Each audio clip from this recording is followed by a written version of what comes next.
Hello, আবার দেখা হলো তোমাদের সাথে। আজকে আমরা যেটা পড়ব সেটা হচ্ছে লেসন 5। গল্পটার নাম হচ্ছে all summer in a day, রি ব্র্যাডবেরির লেখা। তো প্রথমে আমরা একটুখানি আলোচনা করে নিই। সেটা হচ্ছে যে গল্পটার বিষয় নিয়ে। গল্পটার বিষয় হচ্ছে যে এটা শুক্র গ্রহ, পৃথিবী নয়, শুক্র গ্রহ, এবং শুক্র গ্রহে কিছু মানুষ গিয়ে সেখানে বসতি স্থাপন করেছে। তো সেই মানুষগুলো এবার কি করছে, তারা তাদের দৈনন্দিন কাজকর্ম সেখানে চালায় ইত্যাদি, যেরকম আমরা পৃথিবীতে করি সেরকমভাবে। এবং সেখানে জীবনটা কীরকম সেটা আমাদেরকে এখানে দেখানোর চেষ্টা হয়েছে। এবার যেটা হচ্ছে যে শুক্র গ্রহে কিন্তু মানুষ থাকে না বা কোনো প্রাণ নেই, এটা আমরা খুব ভালো করে জানি। কিন্তু যেটা হচ্ছে আবার এই ধরনের তাহলে গল্পটা কিভাবে এলো। তো এইখানে যে জায়গাটা বলবো সেটা হচ্ছে এই গল্পটা যে যে জনরা বা যে ধরনের গল্প, জনরা বলতে বিভিন্ন রকমের সেকশন থাকে সাহিত্যের ক্ষেত্রে। তো সেগুলোকে জনরা বলে, যেমন পোয়েট্রি, যেমন ধরো নভেল, যেমন ধরো শর্ট স্টোরি, এরকম বিভিন্ন রকমের গল্প থাকে, এই মানে বিভাগ থাকে। এই বিভাগগুলোকে বলা হয় জনরা। তো এটা যে জনরার মধ্যে পড়ে এই গল্পটা, গল্পের মধ্যে অনেক রকমের ভাগ হয়, যেমন ফেয়ারি টেলস হয়, ডে টু ডে টেলস হয়, যে যে গল্পগুলো হয়, স্টোরিজ হয়, সেগুলো নর্মালি যে স্টোরিগুলো আমরা পড়ে থাকি সেগুলো হয়। আবার তেমনি আরেকটা ভাগ আছে, সেটা হচ্ছে যে সায়েন্স ফিকশন। ফিকশন হচ্ছে গল্পের ক্ষেত্রে কাল্পনিক গল্প বা রচনা, সেটা হচ্ছে ফিকশন। কিন্তু সায়েন্স ফিকশন যখন জুড়ে দিচ্ছি তার মানে হচ্ছে বিজ্ঞানের গল্প রয়েছে। তো এইটা কি ধরনের বিজ্ঞান? এটা হচ্ছে কল্পবিজ্ঞান, বাংলায় যদি করি সায়েন্স ফিকশন বলতে। এবার কল্পবিজ্ঞান কাকে বলি? কল্পবিজ্ঞান হচ্ছে, কল্প কথাটার মানে এসেছে যেখান থেকে, সেটা হচ্ছে কল্পনা থেকে কল্প, অর্থাৎ বিজ্ঞানকে যেখানে কল্পনার স্তরে নিয়ে যাওয়া হচ্ছে এবং সেটাকে বেস করে যখন আমরা কোনো সাহিত্য রচনা করছি তখন সেটাকে বলা হচ্ছে কল্পবিজ্ঞান। ইংরেজিতে সেটাকে আমরা কি বলছি? Science fiction. ওকে।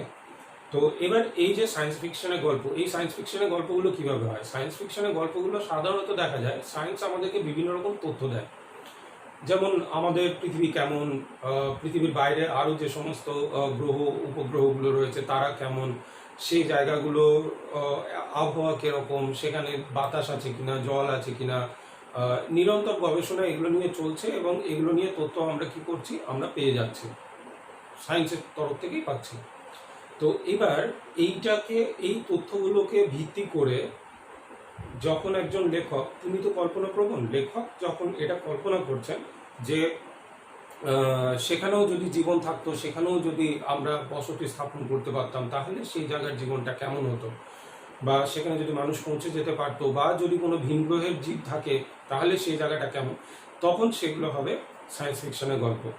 তো এরকম সায়েন্স ফিকশনের গল্প তোমরা আরও বিভিন্ন জায়গাতেই পেয়ে থাকো। সিনেমা অনেক দেখেছো, সায়েন্স ফিকশনের সিনেমা, সাইফাই মুভিজ যেগুলোকে আমরা বলি, খুব বিখ্যাত সিনেমাগুলোর মধ্যে যেমন ধরো স্টার ওয়ার্স আছে, আর কি বলবো, ট্রান্সফরমার্স আছে, এই ধরনের এলিয়েন আছে, ইটি আছে, এরকম প্রচুর সিনেমা আছে যেগুলো সায়েন্সকে বেস করে, বা guardians of the Galaxy recent টাইমে খুব ফেমাস হয়েছিল। এই ধরনের যে গল্পগুলো, সেই ধরনের গল্পগুলোকে আমরা বলবো সায়েন্স ফিকশন। তো এখানে আমরা দেখছি যে শুক্র গ্রহ বা ভিনাস যে গ্রহটা আছে, সেই গ্রহের জীবনযাত্রা কীরকম হতে পারত যদি সেখানে মানুষ থাকতো, তার একটা ছবি আমাদেরকে দেখানো হচ্ছে। এবার তাহলে শুরু করা যাক, তোমরা আমার সাথে সাথে পড়তে থাকো। It had been raining for 7 years। It had been raining, তোমরা জানো হ্যাড বিন রেনিং যখনই বলা হচ্ছে তার মানে তোমরা জানো যে খুব লম্বা সময় ধরে, এটা past perfect continuous tense. Past perfect continuous tense কখন হয়? যখন একটা কাজ অনেক লম্বা সময় ধরে, অনেক দিন ধরে চলে, বা বেশ কিছুটা লম্বা সময় ধরে চলে, 2 দিন 5 দিনও হতে পারে, 2 বছর 5 বছরও হতে পারে, এরকম যখন হয়, তো সেরকম যখন লম্বা সময় ধরে একটা কাজ চলে তখন সেটাকে আমরা পাস্ট পারফেক্ট কন্টিনিউয়াস টেন্স বলে থাকি। তো পাস্ট পারফেক্ট কন্টিনিউয়াস দিয়ে এটাকে কি বলা হচ্ছে? It had been raining for 7 years। 7 বছর ধরে বৃষ্টি চলছে। ভেবে দেখো, আমাদের এখানে 3 দিন 4 দিন বৃষ্টি হলে আমাদের নাজেহাল অবস্থা হয়ে যায়, বেরোতে পারি না, কোনো কাজ করতে পারি না, আমরা ঘরে বন্দি হয়ে যাই। এখানে কি চলছে, 7-7টা বছর ধরে একটানা বৃষ্টি চলে যাচ্ছে।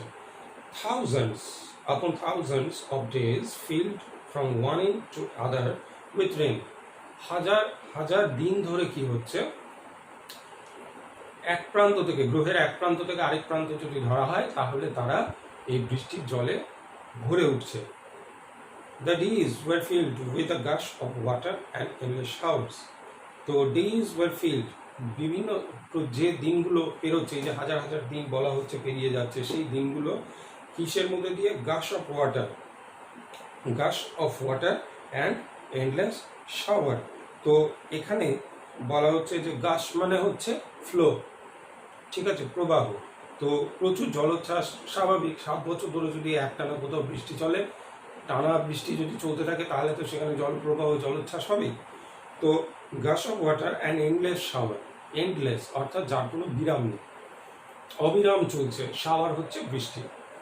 তো এখানে কি দেখা যাচ্ছে যে প্রচুর বৃষ্টি হচ্ছে, বিরামহীন বৃষ্টি হয়ে চলেছে। Heavy storms cause tidal waves to come over the island. Heavy storms, বড় বড় ঝড়, হেভি মানে খুব বড় বড় ঝড়, তোমরা ঝড় দেখেছো, সেরকম এখানে প্রচণ্ড ঝড় বয়, সবসময় ঝড় বয়। Cause tidal waves, tidal wave বলতে, টাইড মানে জোয়ার, তো টাইডাল ওয়েভ বলতে জোয়ার ভাটার সাথে সম্পর্কযুক্ত যে বড় বড় ঢেউগুলো হয় সেই ধরনের ঢেউ। তো এবার সমুদ্রের মধ্যে সব সময় যদি ঝড় বয় তাহলে বিশাল বিশাল ঢেউ উঠতে থাকবে, অনেক বড় বড় ঢেউ উঠতে থাকবে, কয়েকটা বাড়ির সমান উঁচু ঢেউ উঠতে থাকবে। তো সেই রকম বড় বড় ঢেউ এখানে উঠছে এবং কাম ওভার দ্য আইল্যান্ড, এবং তারা আছড়ে পড়ছে কোথায়, বিভিন্ন যে দ্বীপগুলো রয়েছে সেই দ্বীপগুলোর উপরে আছড়ে পড়ছে। 1,000 forest crust under the rain. Crust মানে হচ্ছে স্কুইজড, মানে একবারে চিড়ে চাপটা হয়ে যাচ্ছে, মানে মিশে যাচ্ছে, নষ্ট হয়ে যাচ্ছে। তো ক্রাশ হচ্ছে কিসে, কি কোনগুলো ক্রাশ হচ্ছে, বলা হচ্ছে থাউজেন্ডস ফরেস্ট, অর্থাৎ হাজার হাজার যে জঙ্গল রয়েছে তারা কি হচ্ছে, ক্রাস্ট আন্ডার রেইন, এত পরিমাণ বৃষ্টি হচ্ছে সেই জঙ্গল বৃষ্টির নিচে চাপা পড়ে যাচ্ছে। এবং তারপর কি হচ্ছে, and grown up 1,000 times to be crust again, এবং তারপর তারা আবার নতুন করে জঙ্গল তৈরি করছে ওখানে। এবং সেই নতুন করে যে জঙ্গলটা তৈরি হচ্ছে, সেই জঙ্গলটা কিসের ওপরে তৈরি হচ্ছে, কি হিসাবে তৈরি হচ্ছে না, সেই জঙ্গলটা আবার ক্রাস্ট হবে এইরকম হিসেবেই যেন তৈরি হচ্ছে। অর্থাৎ বৃষ্টি ঝমঝম ঝমঝম করে প্রচণ্ড বৃষ্টি পড়ছে, একটা জঙ্গল ধুয়ে মুছে সাফ হয়ে যাচ্ছে, চাপা পড়ে যাচ্ছে, মানে কোথায় চলে যাচ্ছে কোনো হিসেব নেই, আবার সেখান দিয়ে নতুন করে গাছ গজিয়ে যাচ্ছে, এবং সেই গাছও আবার একটা সময় জলের তলে চাপা পড়ছে, আবার নতুন করে জঙ্গল তৈরি হচ্ছে। এরকম কন্টিনিউয়াস একটা প্রসেস, জঙ্গল তৈরি হওয়া, ভাঙা, মানে ভাঙা গড়ার একটা খেলা সবসময় ওখানে চলছে। This was the way of life on planet Venus. এইরকমই জীবন হচ্ছে কোথায় না, প্ল্যানেট ভিনাসে বা শুক্র গ্রহে। Here was located the school room of the children belonging to men and women who came by rockets from earth. বোঝো, মানে এই যে এরকম যেখানে আবহাওয়া, প্রতিকূল একটা আবহাওয়া, চরম একটা আবহাওয়া, সেই রকম জায়গাতে কি হচ্ছে, here was located the school room of the children. এই জায়গাতে বাচ্চাদের একটা স্কুলও রয়েছে, এবং সেই স্কুলটা কাদের, belonging to the men and women, এবং সেই সমস্ত মানুষ এই স্কুলটাকে তৈরি করেছিল who came by rockets from earth, যারা আর্থ মানে পৃথিবী, অর্থাৎ আমরা যেখানে আছি এই পৃথিবী থেকে যারা এই শুক্র গ্রহে কোনো একদিন বসতি করার জন্য রকেটে চেপে চলে এসেছিল। They set up a civilization in this raining world, এবং তারা এই বৃষ্টি বাদল মুখরিত যে জগৎটা রয়েছে, এখানে ওয়ার্ল্ড মানে কিন্তু পৃথিবী নয়, মানে আমাদের পৃথিবী নয়, পৃথিবী বলতে এখানে জগৎ 4-5টা। তো সেই যেখানে চারপাশে ঝড় ঝঞ্ঝা বৃষ্টি বাদল রয়েছে, সেখানে এসে একদল মানুষ কি করলো, রকেটে করে নামলো, এবং তারা সেখানে তাদের বসতি স্থাপন করলো এবং সভ্যতার বিস্তার করলো। তো এই রকম ভাবনা চিন্তা আমরা বিভিন্ন সময়তে কল্পবিজ্ঞানের প্রচুর গল্পতে পাই। তোমরা যদি জুল ভার্নের গল্পগুলো পড়ো তাহলেও দেখবে যে এই ধরনের গল্প অনেক আছে। যেখানে বিজ্ঞানকে আশ্রয় করে বিভিন্ন রকমের গল্প ওখানে দেখা যায়। তোমরা যদি ইংরেজি লেখকদের লেখা নাও পড়ো, সত্যজিৎ রায়ের যদি গল্প পড়ো, সত্যজিৎ রায়ের প্রফেসর শঙ্কুর যে গল্পগুলো আছে সেই গল্পগুলো সব এই ধরনের। দেখবে যে এলিয়েন্স আসছে, বাইরের গ্রহ থেকে আসছে, শঙ্কু কখনো আবার পৃথিবী থেকে বাইরে চলে যাচ্ছে, এবং প্রফেসর শঙ্কু তো হারিয়েই যাচ্ছে বাইরে কোনো একটা গ্রহে অভিযান করতে গিয়ে, তার আর দেখা পাওয়া যাচ্ছে না, শুধু তার ডায়েরিটা একসময় পাওয়া যাচ্ছে। তো এই যে এই গল্পগুলো, এই ধরনের যে ব্যাপার স্যাপারগুলো, এগুলো কি হচ্ছে, এগুলো বিজ্ঞানের তথ্যের উপরে নির্ভর করেই কিন্তু তৈরি হয়। এবার মানুষ এটা ভাবতে থাকে যে এই পৃথিবীটা আর কতদিন, এই পৃথিবীতে আমরা যেখানে আছি সেই জায়গাটা ভর্তি হতে বেশি সময় লাগবে না। এত পরিমাণ জনগণ বসতি স্থাপন করছে, জঙ্গল বন কেটে শহর নগর তৈরি হচ্ছে, এবং তারপর আস্তে আস্তে মানুষের জায়গার সংকুলান কমে যাচ্ছে। এবং তোমরা এটাও জানো যে বিভিন্ন দেশ কিন্তু কখনো চাঁদে অভিযান করছে, কখনো মঙ্গল গ্রহে অভিযান করছে, কখনো আরও দূরের গ্রহে অভিযান করবার কথা ভাবছে, এবং সেই সমস্তগুলো তারা খোঁজখবর করছে, বিজ্ঞান খোঁজখবর করছে এই পৃথিবী থেকে কত বেশি দূরে অন্যান্য পৃথিবীর মতো দেখতে গ্রহ আছে, এবং সেই জায়গাতে আদৌ জীবনের সন্ধান আছে কিনা, জীবন আছে কিনা। এগুলো কেন করছে? কারণ মানুষকে তাদের অল্টারনেটিভ রাস্তা ভাবতে হচ্ছে যে এরপরে আমরা কোথায় যাব। একটা টাইমের পরে এই পৃথিবীতে আমাদের থাকার জায়গা হবে না, তাহলে আমরা তখন কোথায় থাকবো, কোথায় যাব।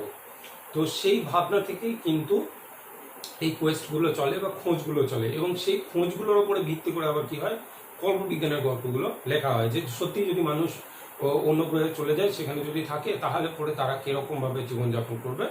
এটা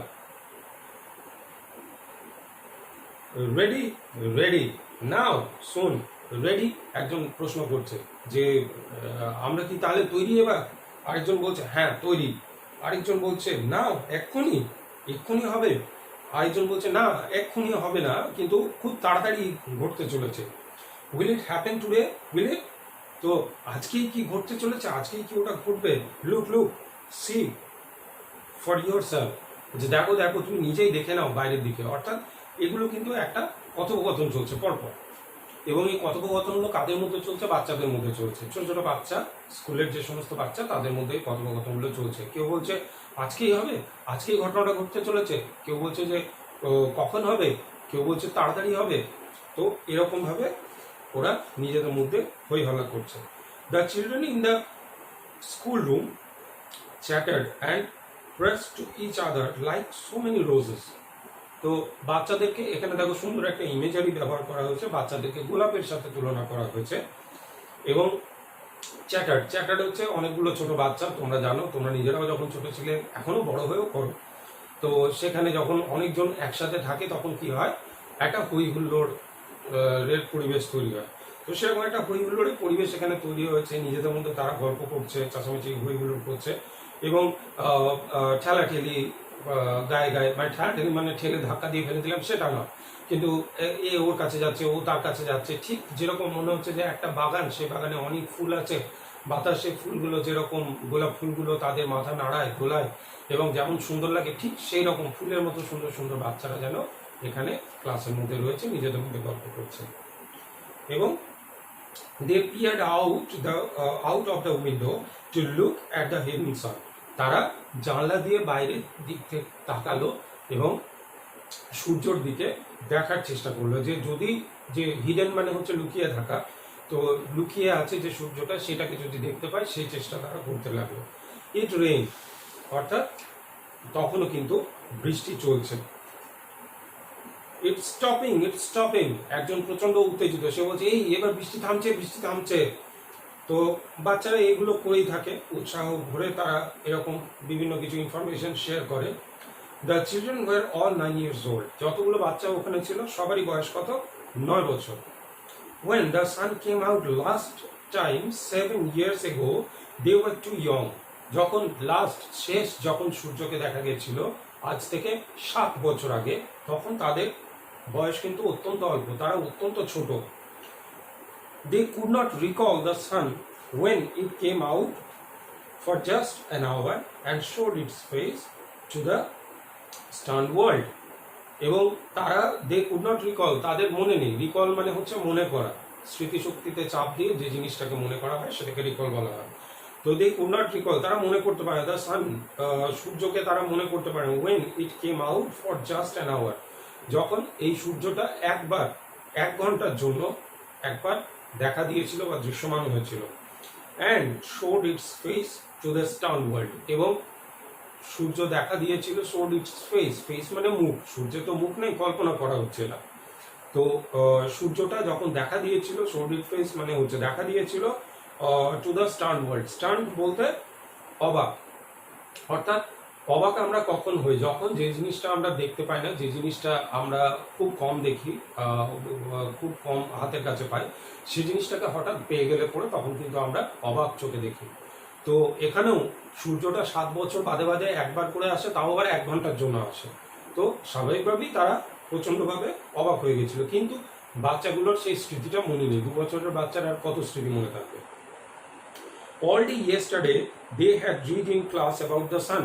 বোঝো, তারা গতকাল সারা দিন ধরে কি করেছে, সূর্য নিয়ে ক্লাসে পড়াশুনো করেছে, সূর্য নিয়ে পড়াশুনো করেছে, রিড অ্যাবাউট সান। তো এবং they learn how like a lemon it was and how hard, তারা এটাও জেনেছে ক্লাসের মধ্যে যে এটা একটা লেমনের মতো, অর্থাৎ একটা কাগজি লেবুর মতো ব্যাপারটা তার মধ্যে আছে, হলদে রঙের একটা কাগজি লেবু যেরকম হয় সেই রকম একটা জিনিস এটা। ইট ওয়াজ অ্যান্ড হাউ হট, এবং এটা কত উত্তাপ আছে, কতটা গরম, সেটা সে কতটা রোদ বিকিরণ করতে পারে, তাপ বিকিরণ করতে পারে, সেগুলো নিয়ে তারা জেনেছে। They had written small stories, তারা ছোট ছোট গল্প লিখেছে, essays or poems about it, তারা ছোট ছোট গল্প লিখেছে, এসে লিখেছে, মানে রচনার লিখেছে, এবং কবিতা লিখেছে এটা নিয়ে। তো এবং সেই কবিতার 2টো লাইনও এখানে দেখো দেওয়া আছে, যা কোনো একটা বাচ্চা খুব ভালো লিখেছিল, তার লাইন দুটো এখানে তুলেছে। I think the sun is a flower, আমার মনে হয় সূর্য যেন একটা ফুলের মতো, দ্যাট ব্লুমস, ব্লুম মানে ফোটা, that blooms for just an hour. তো I think the sun is a flower that blooms for just an hour, অর্থাৎ সূর্য, আমার মনে হচ্ছে যে সূর্য যেন একটা ফুলের মতো, যেটা 1 ঘন্টার জন্যই ফোটে এবং তারপর সেই ফুলটা আবার ঝরে পড়ে। তো এখানে খেয়াল করে দেখো যে তাদের কত উৎসাহ এই সূর্যটা নিয়ে, আমাদের কিন্তু এই উৎসাহটা নেই সূর্য নিয়ে, প্রত্যেকদিন ওটা প্রত্যেকদিন যায়, এবং বেশিরভাগ দিনই আমাদের খুব বিরক্ত লাগে, যে মানে এত রোদ থাকে, বাইরে যেতে হয়, কষ্ট হয়, বেশিরভাগ দিনই খুব বিরক্ত লাগে শীতকাল ছাড়া। তো খেলতে খেলতে যেতে পারো না, তোমরাও বেশি রোদ থাকলে খেলতে যেতে পারো না, হাঁটা চলা কষ্ট হয়, সাইকেল চালাতে কষ্ট হয়, তো কাজ করতে কষ্ট হয়, ঘাম হয়, তো আমরা বিরক্ত হই যখন সূর্য উপরে থাকে। কিন্তু এখানে খেয়াল করে দেখো বাচ্চারা সূর্য নিয়ে কত এক্সাইটেড, এবং এই এক্সাইটমেন্টের কারণটা কি, এক্সাইটমেন্টের কারণটা হচ্ছে সেই জিনিসটা নিয়েই আমরা এক্সাইটেড থাকি, যে জিনিসটা আমরা কালে ভদ্রে কখনো সখনো দেখতে পাই বা হাতের কাছে পাই, এবং সেই জিনিসটার দামই কিন্তু সব থেকে বেশি আমাদের কাছে। যে জিনিসটা সহজে আমরা পেয়ে যাই সেই জিনিসটার খুব একটা দাম আমাদের কাছে নেই। খেয়াল করে দেখো চাল, যেটা চাল থেকে আমরা কি করি, চাল থেকে আমরা ভাত তৈরি করি, ভাত খাই, প্রত্যেকদিন ভাত খাই, কেউ 2 বেলা ভাত খায়, কেউ 1 বেলা ভাত খায়, কেউ আরো বেশিরভাগ ভাত খায়। তো ভাতের খুব একটা দাম কিন্তু আমাদের কাছে নেই, ভাত খেতে হবে, খাই। কিন্তু এই চালটা দিয়ে খেয়াল করে দেখো যদি ফ্রাইড রাইস তৈরি হয়, যদি বিরিয়ানি তৈরি হয়, তখন কিন্তু আমাদের ব্যাপারটা অন্যরকম হয়ে যায়। আমরা কিন্তু তখন মানে প্রচন্ড এক্সাইটেড থাকি, কখন হবে কখন হবে, গন্ধটা নাকে গেলে পরে বেশ একটা অন্যরকম লাগে। কিন্তু তুমি যদি প্রত্যেকদিন ফ্রাইড রাইস খাও, প্রত্যেকদিন বিরিয়ানি খাও, তোমার বিরক্ত লেগে যাবে, তখন কিন্তু আর মনে হবে না যে আবার সেই ফ্রাইড রাইস, মাকে বলবে আবার ফ্রাইড রাইস রান্না করবে, একদিন একটু ডাল ভাত রান্না করে দিলেই তো পারো, সেদ্ধ ভাত একটু খাবো ঘি দিয়ে। তো এই এই এই জিনিসটা তখন কিন্তু ভাতটা তখন কিন্তু অনেক বেশি এক্সাইটিং হয়ে যাবে, যদি আমরা রেগুলার বিরিয়ানি খেতে থাকি বা ফ্রাইড রাইস খেতে থাকি। সব কিছুই তাই, যে যখন আধিক্য হয়ে যায়, যে জিনিসটা আমরা খুব বেশি পাই, সেই জিনিসটার মূল্য আমরা কিন্তু দিই না, সহজেই পেয়ে যাই, ফ্রিতে পেয়ে যাই, আমরা মূল্য দিই না। যেমন ধরো যখন আমাদের চারপাশের যে পরিবেশটা আছে এটাকে আমরা নির্বিচারে কি করি, ধ্বংস করি, নির্বিচারে এটাকে আমরা দূষিত করে যাই, এবং এটা নিয়ে আমরা কখনো ভাবি না যে পরিবেশটা না থাকলে আমাদের কি হবে। ফ্রিতে আমরা অক্সিজেন পাচ্ছি, ফ্রিতে আমরা রোদ পাচ্ছি, ফ্রিতে আমরা খাবার দাবার পেয়ে যাচ্ছি, ফ্রিতে মানে বাজার থেকে কেনার কথা বলছি না, মানে মাটি থেকে ফ্রিতেই তৈরি হচ্ছে, মাটি আমাদের কাছে পয়সা নিচ্ছে না খাবার দাবার তৈরি করার জন্য। তো সেই জিনিসটার জন্য কি হচ্ছে, এত ইজি অ্যাভেলেবেল হয়ে গেছে সব কিছু, আমরা বলছি ধুর এগুলো দরকার নেই, জঙ্গল কেটে দিচ্ছি, রাস্তা বানাচ্ছি, বাড়ি বানাচ্ছি, পাহাড় ভেঙে ফেলছি, যা ইচ্ছে হচ্ছে তাই করছি আমরা। প্লাস্টিক দিয়ে চারিদিকটাকে ভরিয়ে দিচ্ছি, বৃষ্টির জল ধরে রাখার কোনো চেষ্টা করছি না, পুকুর বুঝিয়ে দিচ্ছি, নদী বুঝিয়ে দিচ্ছি, যা পারছি তাই করছি আমরা। এর কোনো দাম নেই, কারণ এগুলো এতটাই আমাদের কাছে সহজলভ্য যে এগুলোর কোনো দাম নেই। কিন্তু যে জায়গাতে মানুষ জল পায় না, যে জায়গাতে মানুষকে এক হাঁড়ি জল জোগাড় করার জন্য 10 কিলোমিটার 15 কিলোমিটার হাঁটতে হয় মাথায় হাঁড়ি নিয়ে, সেই সব জায়গার মানুষ কিন্তু জানে জল কি জিনিস। আমরা কলের জল খুলে রেখে দিয়ে ঘুরে বেড়াই, কিন্তু সেই জায়গার মানুষ জানে জল কি জিনিস, জলকে কেন জীবন বলা হয়। আমরা কিন্তু জল ফেলতে, জল নষ্ট করতে দ্বিধা করি না। তো যার কাছে যে জিনিসটা নেই তার কাছে সেই জিনিসটা কিন্তু অত্যন্ত মূল্যবান হয় এবং সেটা কিন্তু তার কাছে এক্সাইটমেন্টের জিনিস হয়ে যায়। এখানে সূর্যটাও তাই, 7 বছরে একবার আসে ভেবে দেখো, তাহলে তার কাছে এক্সাইটমেন্ট তো হবেই। দ্যাট ওয়াজ ইয়েস্টারডে, গতকালকে। দ্যাট ওয়াজ ইয়েস্টারডে মানে এই ঘটনাগুলো যেগুলো হয়েছে, মানে এই গল্প লেখা, কবিতা লেখা, ছড়া লেখা, এসে তৈরি করা, এগুলো গতকালকের ঘটনা। টুডে, আজকে, অ্যাট দিস মোমেন্ট, এখন, দ্য রেন ওয়াজ স্ল্যাকেনিং। স্ল্যাকেনিং মানে হচ্ছে ডিক্রিজিং। ডিক্রিজিং মানে হচ্ছে DECREASING, ডিক্রিজিং। ডিক্রিজিং মানে রিডিউসিং বা কমে আসা। বৃষ্টিটা আস্তে আস্তে কি হচ্ছে, স্লো ডাউন হচ্ছে, কমছে। The children gathered at the great thick Windows. তো বাচ্চারা কি করছে, সবাই যে বিশাল বড় যে জানলাটা আছে, মোটা বড় যে জানলাটা আছে, সেই জানলার পাশে তারা জড়ো হচ্ছে। Where is our teacher? কেউ কারো হঠাৎ মনে পড়লো, আরে আমাদের টিচার নেই তো আমাদের কাছে। তো সে বলছে, এই টিচার কোথায় গেল? শি উইল বি ব্যাক, তিনি এক্ষুনি চলে আসবেন। আরেকজন কেউ বললো উৎসাহ নিয়ে। আরেকজন বললো, শি মাস্ট হারি or she will miss it, তাকে তাড়াতাড়ি আসতে হবে তো, নাহলে পরে তো উনি এটা মিস করে যাবেন, উনি দেখতে পাবেন না। এটা দেখতে পাবেন না মানে সূর্য ওঠা এবং সূর্য ডুবে যাওয়া, 1 ঘন্টার মধ্যে গোটা গাছটা শেষ হয়ে যাবে এবং এটা তিনি দেখতে পাবেন না। তাহলে কত সাংঘাতিক একটা ব্যাপার ওদের কাছে ঘটছে। 7 বছরে একবার একটা সূর্য। দ্য রেন স্ল্যাকেন স্টিল মোর, এরপরে আস্তে আস্তে বৃষ্টিটা আরো ধরে হলো। The children were eager to C the sun, বাচ্চারা এবার ইগার মানে মানে অত্যন্ত উৎসাহিত হয়ে উঠলো, মানে এবার তারা অধৈর্য হয়ে পড়লো যে এবার সূর্যকে দেখতেই হবে। They had been on Venus all their lives, তারা তাদের সারা জীবন এই ভিনাস গ্রহে বা শুক্র গ্রহে কাটিয়েছে। They had been only 2 years old when the sun last came out, যখন তাদের বয়স 2 বছর, ঠিক সেই সময়তে এই সূর্যটা শেষবারের মতো দেখা দিয়েছিল। They had long since forgotten the colour and the heat of how it really was, তারপর থেকে তারা কিন্তু ভুলে গেছে যে সূর্যের রং কেমন, সূর্য দেখতে কেমন, তার যে সূর্য উঠলে গায়ে যে ওয়ার্ম একটা যে ফিলিং হয়, সেই ফিলিংটা কেমন, সেই ফিলিংগুলো কিন্তু ওদের কাছে আর নেই, ওরা সেগুলো ভুলে গেছে। They played in the echoing tunnels of the underground city and sang of summer and the sun. তাহলে বোঝো ওরা কোথায় কি করেছে সারা জীবন ধরে, তারা আন্ডারগ্রাউন্ড মানে হচ্ছে মাটির নিচে তারা শহর বানিয়েছে। মাটির ওপরে তো সবসময় ঝমঝম ঝমঝম করে বৃষ্টি পড়ছে, তো সেই জায়গাতে তো ওইভাবে বেঁচে থাকা যাবে না, সমস্ত কিছু আর্টিফিশিয়ালি তাদেরকে তৈরি করতে হয়েছে।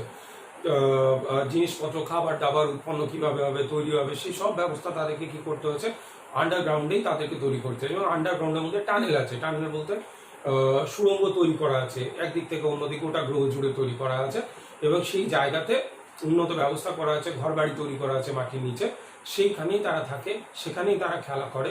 ইকোয়িং টানেল, এবং সেই টানেলগুলো ইকোয়িং, অর্থাৎ সুড়ঙ্গের মধ্যে দিয়ে আমরা যদি যখন যাই তখন যদি হেই হই হাই হুই করে চাচাই, কারো নাম ধরে চাচাই, তখন কি হয়, সেটা ইকো করে, প্রতিধ্বনি হয়ে আবার সেই আওয়াজগুলো ফিরে আসে।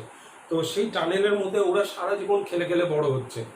এবং তারা কি করেছে, তারা and sand of summer and sun, তারা কি নিয়ে গান গেয়ে এসছে, সামার অ্যান্ড সান, অর্থাৎ গরম এবং গ্রীষ্মকাল এবং সান মানে হচ্ছে সূর্য। তো গ্রীষ্মকাল এবং সূর্যের যে মিষ্টি উত্তাপ, সেটা নিয়ে গান করেছে। এখানে কিন্তু সামার বলতে তোমরা কিন্তু গুলিয়ে ফেলো না, সামার বলতে যেটা হচ্ছে আমাদের এখানে সামার নয়, এটা হচ্ছে ইউরোপিয়ান কান্ট্রি বা আমেরিকান কান্ট্রিতে যে সামারটা আসে সেই সামারের কথা বলা হচ্ছে। ওখানে কিন্তু সামার মানে অত্যন্ত সুদিং, অত্যন্ত প্লিজিং একটা অ্যাটমসফিয়ার। মানে আমাদের এখানে শীত গিয়ে বসন্ত আসলে যে সময়টাতে হয়, যখন শীত যাচ্ছে বসন্ত আসছে, যেরকম একটা ওয়েদার থাকে, সেই ওয়েদারটা ওদের ওখানে সামার থাকে। তো পৃথিবী থেকে যে বাবা মারা চলে এসেছে, অনেক লোকজন চলে এসেছে যারা রকেটে চেপে, তারা তো বড় হয়েছে একটা টাইমে পৃথিবীতে, তারা এই সামারের গল্প তারা দেখেছে এবং সেই যে জিনিসটা সেটাকে রিকল করে রেখেছে মাথার মধ্যে, সেগুলো নিয়ে তারা গান গেঁথেছে। এবং যে কোনো ভালো কিছু নিয়েই কিন্তু আমরা গান, কবিতা এই সমস্ত কিছু রেখে থাকি এবং সেইগুলোই বাচ্চারা শিখেছে। দ্য রেইন স্টপড, তারপরে বৃষ্টি থেমে গেল। It was as if a hurricane had lost its sound, যেন মনে হচ্ছে হ্যারিকেন একটা লস্ট ইটস সাউন্ড। হ্যারিকেন মানে বাড়িতে যাওয়া না, হ্যারিকেন এখানে নয়, হ্যারিকেন মানে হচ্ছে এখানে ঝড়, প্রবল ঝড়কে এখানে হ্যারিকেন বলে। মূলত প্রশান্ত মহাসাগরীয় উপকূলে যে ঝড়টা ওঠে সেটাকে বলা হয় হ্যারিকেন। তো এই হ্যারিকেন খুব বিধ্বংসী একটা ঝড় হয়। তো সেই যেন একটা বিশাল হ্যারিকেন যে প্রচণ্ড গর্জন করছিল, আওয়াজ করছিল, বৃষ্টি হচ্ছিল, জলের তোড়ে সব কিছুকে ছারখার করে দিচ্ছিল, সেটা হঠাৎ করে থেমে গেল। There were no motion or tremor, but peace. There were no motion. Motion বলতে নড়াচড়া, কোনো নড়াচড়া নেই, বাইরে কোনো আওয়াজ নেই, কিছু নেই, কোনো ভাইব্রেশন নেই। ট্রেমার বলতে ভাইব্রেশন, মানে কাঁপা কাঁপি কিছু নেই, কাঁপছে না কোনো কিছু। তো সেই ব্যাপারগুলো হচ্ছে না। বাট পিস, কিন্তু বাইরে কি রাজত্ব করছে, একদম শান্তি বিরাজ করছে, চুপচাপ নিস্তব্ধ, চারপাশটা প্রচণ্ডভাবে নিস্তব্ধ হয়ে গেছে। The world grounded to a standstill, গোটা জগৎটা কিরকম হয়ে গেছে, স্ট্যান্ড স্টিল, অর্থাৎ চুপ করে যেন কোথাও একটা হঠাৎ করে সব কিছু যেন থেমে গেছে। প্রচণ্ড হইচই, প্রচণ্ড চিৎকার চেঁচামেচি, হই হল্লার মধ্যে দিয়ে চলতে চলতে হঠাৎ করে সব কিছু স্টপ হয়ে গেছে, হঠাৎ সব থেমে গেছে, কোনো আওয়াজ নেই। তো the silence was so immense, one would feel as if the years had been stopped.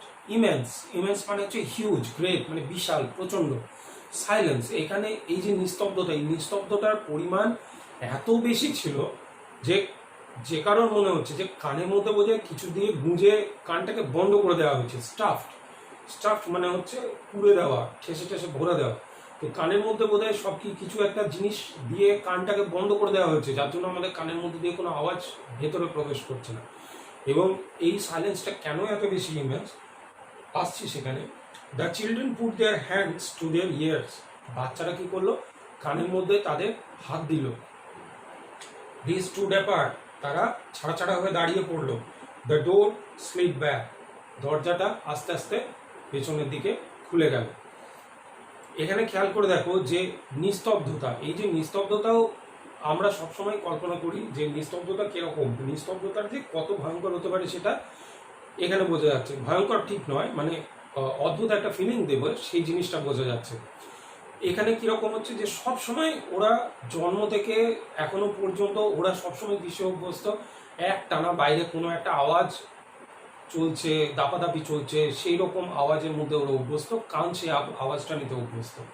হঠাৎ করে যদি সে আওয়াজটা থেমে যায় তখন কি হবে, একটা অদ্ভুত রকমের অস্বস্তি তৈরি হবে, মাথাটা অন্যরকম হয়ে যাবে যে মানে কি হলো ব্যাপারটা, কারণ আমরা সেটাতেই অভ্যস্ত। ভেবে দেখো যে পুজো যখন হয়, পুজোর সময়তে দেখবে মাঝে মধ্যে কি হয়, দুরুম দারাম ঢাক বাজতে শুরু করে এবং প্রচণ্ডভাবে 4-5টা ঢাক বাজতে শুরু করে দিল। এবং যখন এই ঢাকটা বাজছে অনেকক্ষণ ধরে ঢাক বাজছে, তোমরা ঢাক শুনছো, প্রথমে কানে অনেকেই চেপে নিচ্ছে যে ঢাকটা বাবারে কি আওয়াজ হচ্ছে রে বলে, যে যেদিকে পারছে একটু দূরে যাচ্ছে, সবাই জোরে জোরে কথা বলছে, কথা শোনা যাচ্ছে না বলে। এবং এই করতে করতে ঢাকের আওয়াজটা একটা টাইমে সয়ে যাচ্ছে, খেয়াল করে দেখো। এবং ঢাকের আওয়াজটা কিন্তু কানে অত খারাপ লাগছে না, মজাই লাগছে, বরঞ্চ শরীরে একটা দুরুনি আসছে ঢাকের তালে তালে।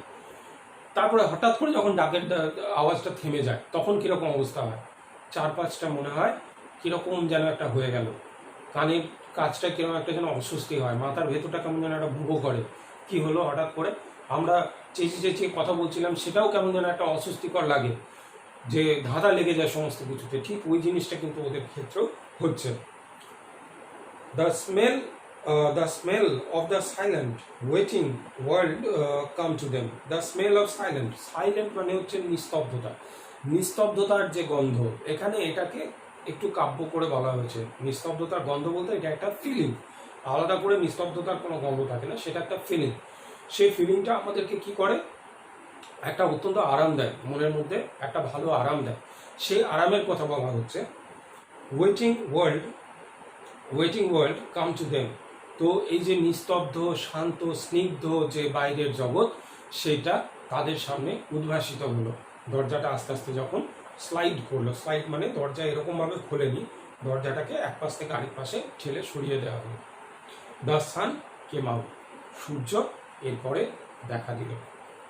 তো আজকে এই পর্যন্ত আমাদের থাকবে, আবার পরের দিনকে পরের অংশটা পড়বো। ঠিক আছে, টিল দেন, টাটা।